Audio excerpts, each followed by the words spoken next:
Hello everyone, welcome to NCRT is East channel. So this is the part 2 of bio chapter number 6 which is life processes. तो पिछली बार हमने इस chapter का introduction वाला part करा था. अब नेक्स्ट हम आ जाते हैं अपने नेक्स्ट टॉपिक पे which is what our life processes. Life processes क्या है? तो देखिए लिखा हुआ है द मेंटेनेंस. एक सेकेंड में ब्राइटनेस बढ़ा देती हूँ इसकी. हाँ बिल्कुल सही. तो the maintenance functions of living organisms must go on even when they are not doing anything particular. Even when we are just sitting in class, even if we are just asleep, this maintenance job has to go on.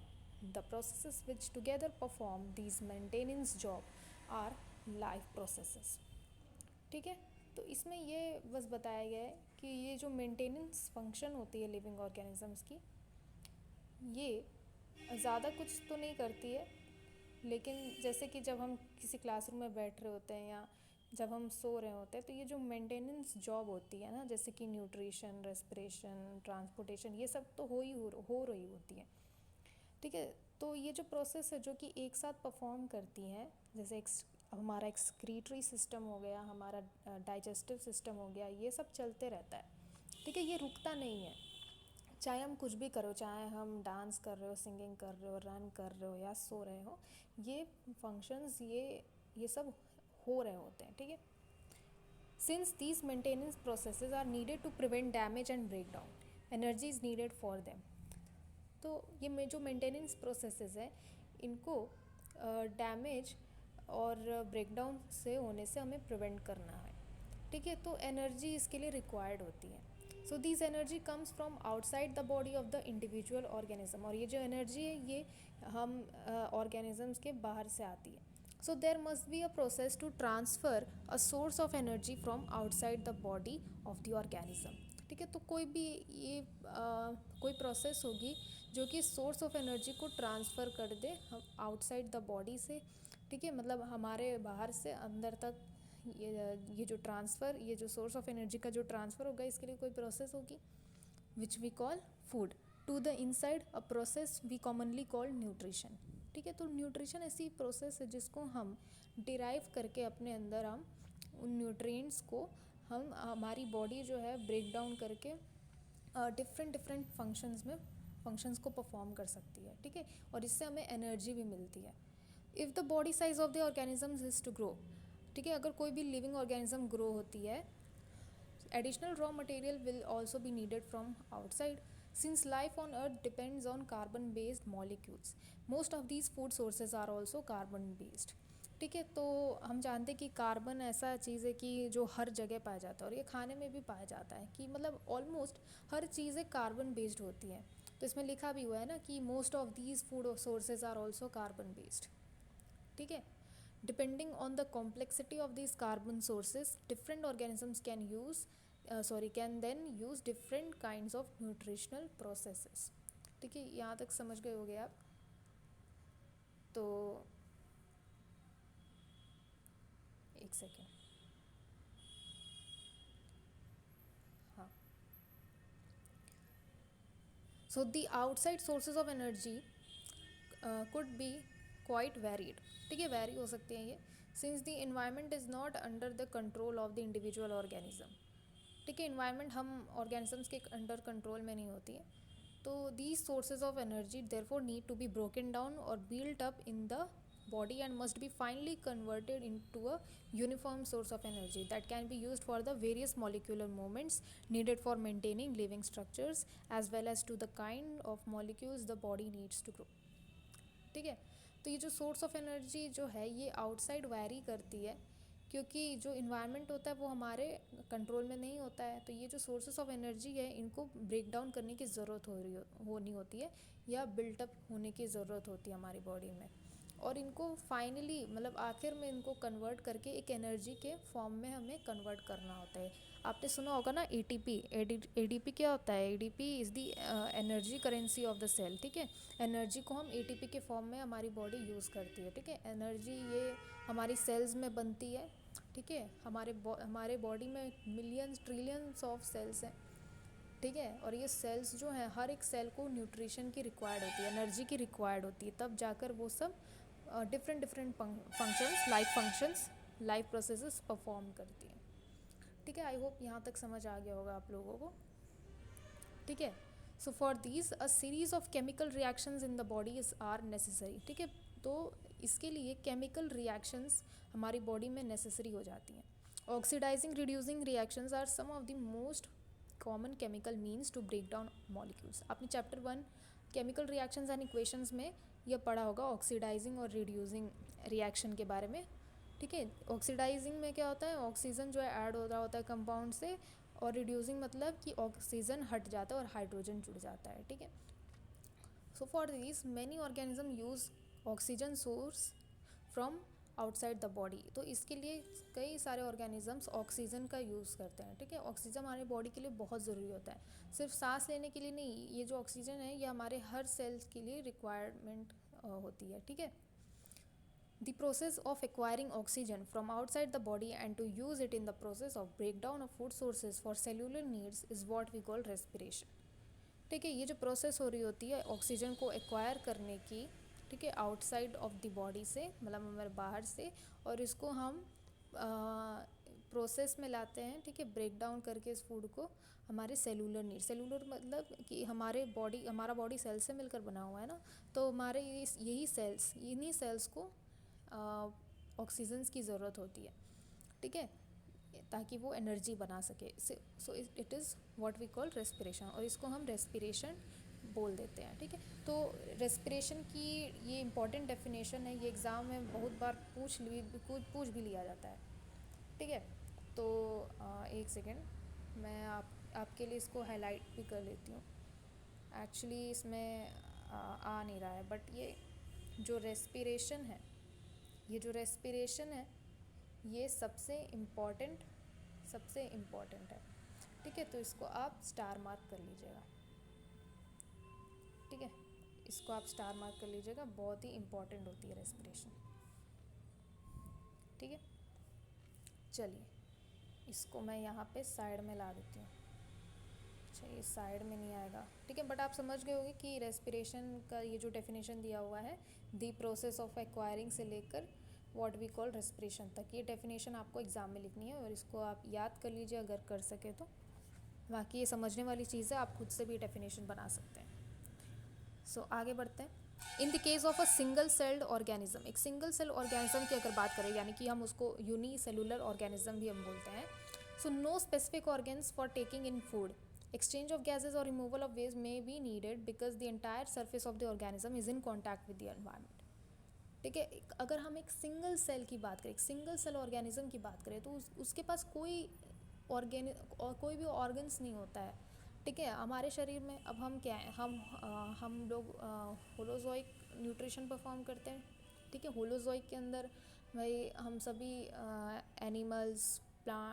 Animals और हम human beings आ जाते हैं। ठीक है, हम human beings में कई सारे डिफरेंट ऑर्गन्स होते हैं, और वो भी सभी डिफरेंट ऑर्गन्स का डिफरेंट अपना फंक्शंस होते हैं। लेकिन यूनिसेलुलर ऑर्गेनिज्म की बात करें, जैसे कि अमीबा हो गया, पैरामीशियम हो गया, ये सब क्या है, ये सब एक सिंगल सेल है। ठीक है, एक ही सेल से बने हुए हैं। ठीक है, ये लोग डिवाइड करते हैं, ठीक है, अपने को 2 हिस्सों में या 2 से ज़्यादा मल्टीपल टाइम्स में भी ये डिवाइड कर सकते हैं।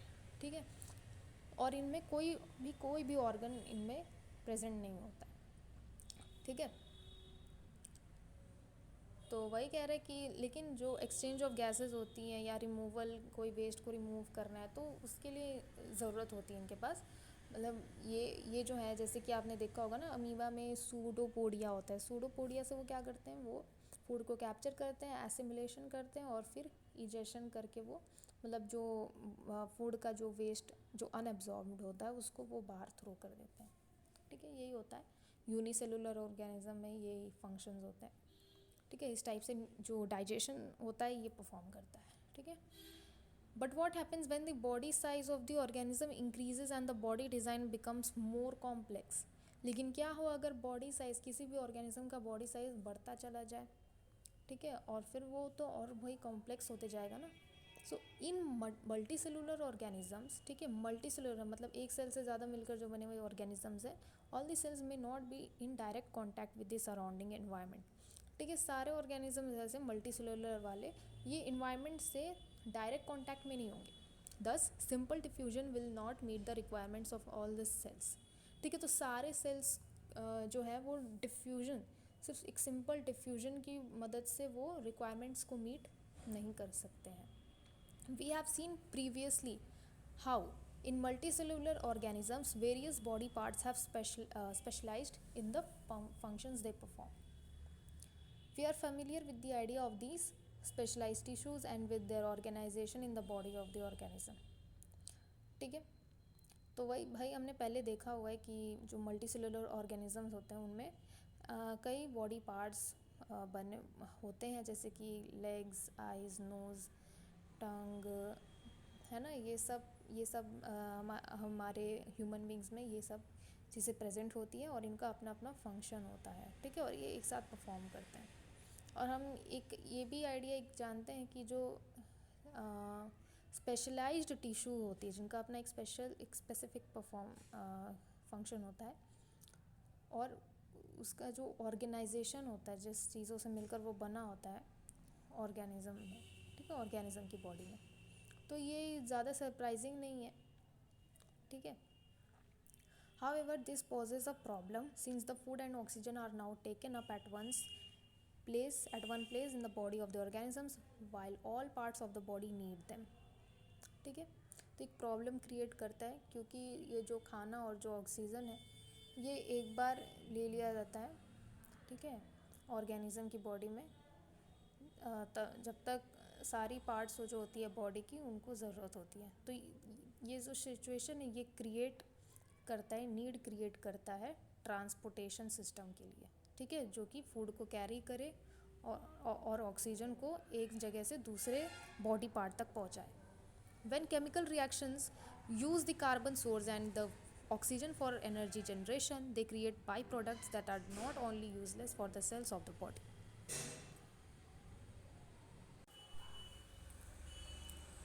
जब chemical reactions carbon source energy को यूज़ करते हैं और ऑक्सीजन को यूज़ करते हैं एनर्जी जनरेट करने के लिए, तो वो क्या है कि वो बाई प्रोडक्ट्स को भी फॉर्म कर लेते हैं, मतलब एक प्रोडक्ट के साथ 2-3 और प्रोडक्ट्स फॉर्म कर लेते हैं जो कि यूज़लेस नहीं होते हैं सिर्फ, but for the cells of the body. ठीक है, बॉडी के सेल्स के लिए भी ये यूज़लेस तो होते ही हैं, बट ये हार्मफुल भी हो सकते हैं, ये नुकसानदायक भी हो सकते हैं। So these waste byproducts are therefore needed to be removed from the body and discarded outside by a process called excretion. ठीक है, तो ये जो वेस्ट प्रोडक्ट्स होती है जो हमारी बॉडी जो है उसको हम नहीं रख पाती है और ये हार्म क्रिएट कर सकती है, ठीक है, हार्मफुल इम्पैक्ट हो सकता है इसका हमारी बॉडी में इन वेस्ट प्रोडक्ट की वजह से, तो इसलिए इसको जो है निकालने की ज़रूरत होती है। ठीक है, तो ये जो वेस्ट प्रोडक्ट्स हैं इनको जब हमारी बॉडी से निकाल दिया जाता है तो इसी प्रोसेस को हम एक्सक्रीशन बोलते हैं। ठीक है, एक्सक्रीशन भी डेफिनेशन कई बार पूछा गया एग्ज़ाम में, तो इसको आपको डेफिनेशन को याद कर लेना चाहिए, कहाँ से, दीज वेस्ट बाई प्रोडक्ट्स से लेकर एक्सक्रीशन तक। ठीक है, अच्छा, इस चैप्टर के आपको सेपरेट नोट्स मिल जाएंगे, ठीक है, जो कि आपके एग्ज़ाम के लिए हेल्पफुल होंगे। अभी तो आपका बैच स्टार्ट हुआ होगा, तो पहले तो आपका पीरियोडिक टेस्ट चल रहा होगा, तो उसके लिए मैं नोट्स आपको भेज दूँगी, उस नोट से आप प्रिपेयर करके अच्छे मार्क्स आप ला सकते हो अपने टेस्ट में। ठीक है, चलिए आगे बढ़ते हैं। Again, if the basic rules for body design in multicellular organisms are followed, a specialized tissue for excretion will be developed, which means that the transportation system will need to transport waste away from cells to these excretory tissue. ठीक है, अब multicellular organisms में जो specialised tissue होते हैं वो excretion को develop करते हैं। ठीक है, जिसका मतलब ये है कि जो ट्रांसपोर्टेशन सिस्टम होता है हमारी बॉडी में वो उसको ज़रूरत होती है वेस्ट को ट्रांसपोर्ट करने में, ठीक है, सेल से एक्सक्रीटरी टिश्यू तक। So let us consider these various processes so essential to maintain life one by one. ठीक है, तो हम एक पर एक हम इन चीज़ों को डिस्कस करेंगे। ठीक है, जो हमारे लाइफ को मेंटेन करने के लिए इसेंशियल होता है। तो जो नेक्स्ट टॉपिक है ये न्यूट्रिशन हमारा है, तो इसको हम पार्ट 3 में डिस्कस करेंगे। ठीक है, अभी तक जो जो आपने समझा है रेस्पिरेशन और एक्सक्रीशन, ठीक है, ये दोनों बहुत ही इम्पॉर्टेंट टॉपिक्स हैं, तो इसको आप याद कर लीजिए, समझ लीजिए। ठीक है, और इनके नोट्स आपको मिल जाएंगे, मैं इसका लिंक अपने बायो में डाल दूँगी, वहाँ से आप चेकआउट कर सकते हैं। और ये जो एनसीईआरटी के ये जो क्वेश्चंस हैं ये आपके लिए होमवर्क है, आप इसको घर पे सॉल्व कर सकते हैं। बाकी ये नोट्स में भी आपको इसके आंसर्स आपको नोट्स में भी मिल जाएंगे। ठीक है, तब तक मैं यही कहूँगी कि आप इन क्वेश्चंस को अटेम्प्ट करने की कोशिश करें। ठीक है, और ये जो न्यूट्रिशन वाला जो टॉपिक है इसको हम नेक्स्ट पार्ट में डिस्कस करेंगे। तब तक अगर आपको ये वीडियो अच्छा लगा हो तो प्लीज़ इस वीडियो को लाइक कीजिएगा और अपने दोस्तों के साथ शेयर करिएगा। ठीक है, और आपके सपोर्ट की बहुत ज़रूरत है, क्योंकि ये चैनल मैंने मतलब आप जैसे बच्चों के लिए ही बनाया है, ताकि मैं आपको हेल्प कर सकूं। ओके, सो अभी आज के लिए बस इतना ही। नेक्स्ट पार्ट है इसका तो कल आ जाएगा। ठीक है, तो चलिए। और जो वीडियो में बैकग्राउंड म्यूज़िक आ रही होगी ना काफ़ी, तो प्लीज़ उसे इग्नोर करिएगा, और उसके लिए मैं आपसे सॉरी भी बोलना चाहूँगी, क्योंकि ये यहाँ पे मैं बैठकर बना रही हूँ ना, तो यहाँ पे गाड़ी वाड़ी काफ़ी चलती हैं। ठीक है, रोड साइड पे तो गाड़ी वाड़ी की आवाज़ आएगी, बट प्लीज़ उस बैकग्राउंड म्यूज़िक को आप इग्नोर करें। ठीक है, जो मैं आपको एक्सप्लेन कर रही हूँ उसे समझने की कोशिश करें। ठीक है, तो मिलते हैं आपसे पार्ट 3 में। तब तक के लिए बाय, हैप्पी लर्निंग।